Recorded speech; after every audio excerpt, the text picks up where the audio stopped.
Welcome to Penrose Learning, where we make understanding easy. You'll start by selecting the exact paragraphs you want to change. This saves time and avoids accidental global edits. Once selected, open the paragraph settings or inspector so you can see before /after and line spacing values.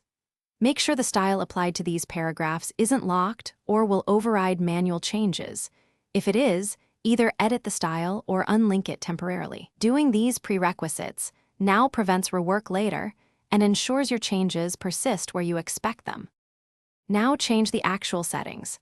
Set line spacing to single, 1, 15, or an exact point size that matches the font for consistent rhythm.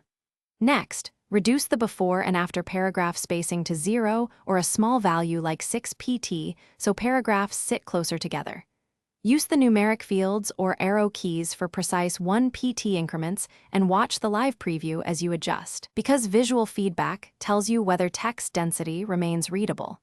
Make incremental changes and compare adjacent paragraphs so nothing looks cramped. Finish by applying your spacing settings to the paragraph style if you want uniform results across the document.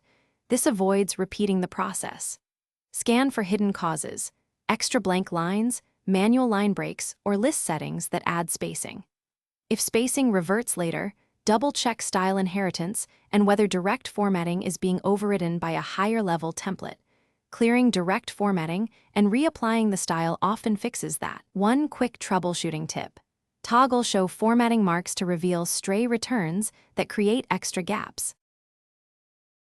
Thanks for watching. If this was helpful, leave a like and consider subscribing. See you next time.